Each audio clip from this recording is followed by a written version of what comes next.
Okay, so let's hear some of the things this guy had to say to lead everybody down the dark path. Okay, so this comes out of the book that I just shared about that he wrote. He says, Masonry, like all religions, all the mysteries, conceals its secrets from all except the adepts and sages, or the elect, and uses false explanations and misinterpretations of its symbols to mislead those who deserve only to be misled. Okay, so what is he saying here? First of all, he's calling the May to the Sons a religion. Okay, it's not a social group. It's not a great group to meet people and network and so I can get ahead in life. No. Okay, that's how they present it. Okay, come to the lodge and we'll help you, get a great position at a company or something like that. That's how they sell it to the common man. But what it really is it's a religion. Okay, these people are not atheists, right? They're not atheists. They are they're Luciferians. Okay, they're Luciferians, as we're going to see. They worship Lucifer. Okay, but they don't tell you that to you when you're walking out the door because the average person's not going to be too excited about that idea. They wait until they have you by the chinny chin, by the hair of your chinny chin chin, so to speak. They wait until they got you hook and crook to then let you in on the secrets, because by then you can't leave because they already have enough junk on you. Very similar, again, to the sign of the Tologies. You think, why does Tom to the Cruise never leave the organization, or all these other guys? Because they got you, man. They get you to confess all this stuff, and then they have all that. They keep a file on you, so that's why they're sort of trapped. It's like a prison, and that's how it is with this organization too. Or like any GANG, or CULT. They have you trapped in there, right? So what he's saying here is it is a religion. It's not just some social group, and he's saying, the secrets are only revealed to, the elect, right? And so, there's people that join this group and they want to learn those secrets, right? They're drawn in by the secrets. In life, Satan uses secrets to try to get us into groups, into, come to the Mormon religion and you'll get to see inside the temple in the Salt Lake City, things like that. There's lots of religions that kind of lure you in with secrets to try to get you to become a member so that, I can get to see all the secrets and it'll all be revealed to me. Guys, there's no secret knowledge, okay? Everything you need to know is in the Bible, and everything else that God wants us to know, we will get in heaven, okay? But there's no secret knowledge, and as Paul says, if I can fathom all mysteries but have not love, I am nothing. So don't be allured by secrets, because you're only going to find yourself in the pit of hell. So he's basically saying that they use false explanations and misinterpretations of its symbols to purposely mislead those who only deserve to be misled, is what he says. So that's happening today, right? We can see that happening all around us, where they're purposely, use all kinds of, they basically say the opposite of what they do, and they accuse others of doing the things that they're actually doing, and they basically are misleading everybody down the primrose path into hell, because we're dumb enough to believe them and think, they must be nice people, because we're thinking with our Christian ethos and they're thinking with the devil's ethos. So their thing is to mislead you, is to lie to you, is to get you to believe one thing and then do another. Then he goes on to say, the blue degrees are but the outer court or portico of the temple. Part of the symbols are displayed there to the initiate, but he is intentionally misled by false interpretations. It is not intended that he shall understand them, but it is intended that he shall imagine he understands them. Their true explication is reserved for the adepts, the princes of Masonry. Okay? So, once again, they're saying, the young bucks, the new recruits, the rookies, what do they call them in boot camp? The grunts, or whatever they call them. The slugs, those foolish enough to sign up, basically.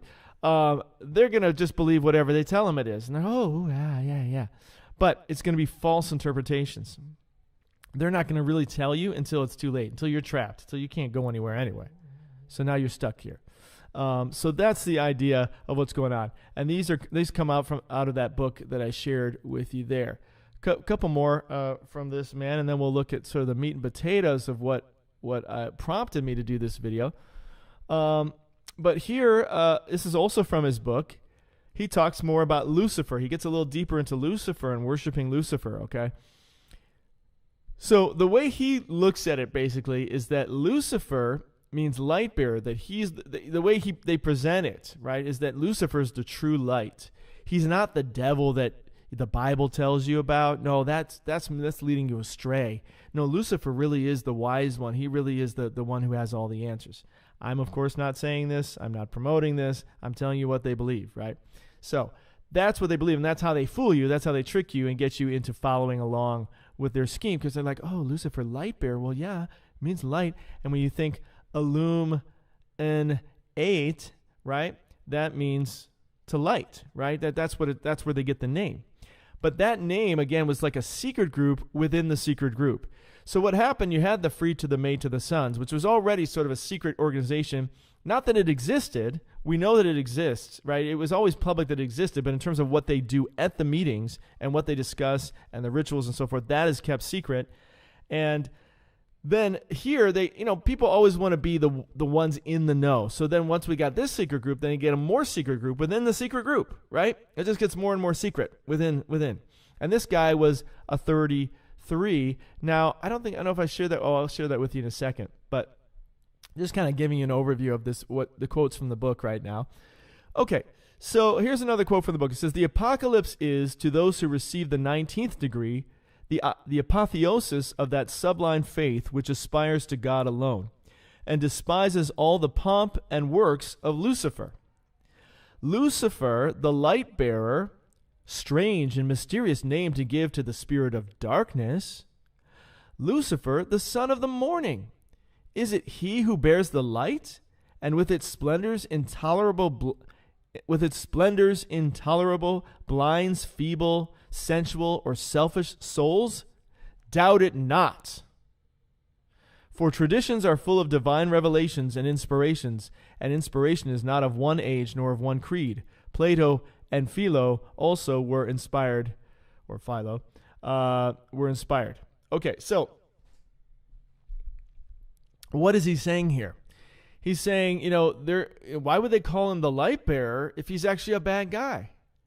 Isn't he the one who blinds all the foolish people of the world? Doubt it not. See, so what they're basically saying is, what he's basically saying here, and you get it from the rest of the writings as well, and we're going to get deeper, is that Lucifer is actually the wise one. See, he has wisdom. He has light. And the reason that people think he's the devil and so forth is because they're foolish, they're selfish, they're feeble. They're just thinking of their own senses, but they don't realize that he is actually the one who's going to in to the 8 our path. See, so rather than understanding that Jesus is the light of the world, which he is, and that we are the light of the world as his disciples, instead they're calling him Lucifer. Now, just so you know, the word Lucifer is not in the Bible. Okay, so this is already a misnomer right there. The word is actually Hallel that's used in the Bible. It means shiny one. But Lucifer, the actual name, is not there in the Bible. So just another one of those bait and switches for you there. And it's only used once in the Bible, I believe, in the Hallel translation. So even that is not always translated as a shiny one, or Lucifer. Sometimes it's translated other ways. Okay, but that's another side topic. Okay, so let's keep going here. And this is just to show you, this is the actual book I looked up as well, and that's the quote. It's right here. I don't know if I can highlight this or not, but it's right there in the middle of the page, what I was reading to you, right out of the book. Okay, so I won't read that again. Okay, here's another quote. Now, this is from something else he wrote. Again, he's an author, so he wrote a lot of things. This is from the De la Rive, La Femme et, something in French. And from page 588. So, here he says, that which we must say to the crowd. Okay, so basically what you're getting from each of these is that we tell the world one thing, but we do another. We present one image, but we really are something else. We tell people, yes, we're just here to help the world, and we want to unite people and make the world a better place, but really we're here to run it and basically make you all slaves to our purpose, that you're all going to serve us, and we are going to be the rulers of them all. One ring to rule them all. It's that fooling of the Lord of the Rings where, they gave rings out to all the elves and the dwarves, and they all thought, ooh, I got power. But really, they were being tricked because it was one ring that was going to rule all of those other ones that had the rings, see? And so that's what we have going on here as well. So they trick the initiates getting in, oh, yeah, come on in. We're a great, helpful organization.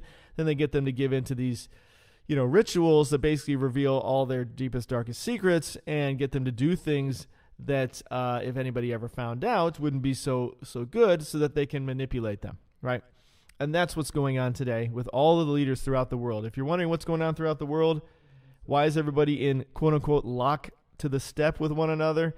It's because they're all controlled.